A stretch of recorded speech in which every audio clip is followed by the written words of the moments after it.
తన కెరీర్లో ఇది టాప్లో ఉండబోతుంది. అండ్ భాగ్యశ్రీ పర్ఫార్మెన్స్ కూడా చాలా బాగుంది. అండ్ డైరెక్టర్ గారికి first congratulations, block buster hit. చాలా అంటే చాలా బాగుంది.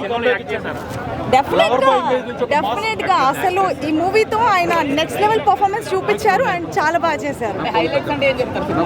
అఖిల్ పర్ఫార్మెన్స్ హైలైట్ ఈ మూవీకి. అండ్ విలన్ రోల్ చేసిన అతను కూడా అంటే హాఫ్ వరకు చాలా పాజిటివ్గా అండ్ దెన్ నెగిటివ్గా షేడ్స్ చాలా చాలా బాగా యాక్ట్ చేశారు ప్రతి ఒక్కళ్ళు. అసలు సినిమా నెక్స్ట్ లెవెల్ అబ్బా. తన కెరీర్లో ది బెస్ట్ మూవీ.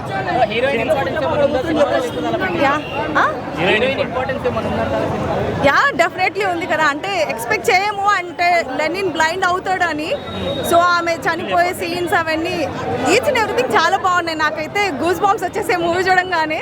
చాలా బాగా పర్ఫామ్ చేస్తారు. లెనిన్ ఫైట్ ఫైనల్ వన్ చాలా అంటే అసలు ఎక్స్పెక్ట్ చేయలేదు. అన్ని ట్విస్ట్లు ఏం లేవు. బట్ ఓవరాల్గా మూవీ అయితే చాలా బాగుంది. అంటే ట్విస్ట్లో ఏదో ఎక్స్పెక్ట్ చేస్తాం చేయలేం అలాంటివన్నీ పక్కన పెడితే ఓవరాల్గా సినిమా చాలా బాగుంది. First Akhil performance top level ఉంది. బంగారం అయ్యగారే నెంబర్ 1.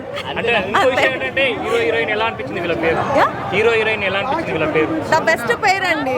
యాక్చువల్లీ భాగ్యశ్రీ చాలా బాగా పర్ఫామ్ చేస్తారు ఈ మూవీలో. వాళ్ళిద్దరు కాంబినేషన్ చాలా బాగుంది. వాళ్ళ కెమిస్ట్రీ అయినా వర్కౌట్ అయింది. యాక్షన్ సీక్వెన్స్ ప్రతి ఒక్కటి చాలా బాగా. Screen play direction first director గారు మురళి గారు చాలా బాగా చేశారు. All time hit Thaman.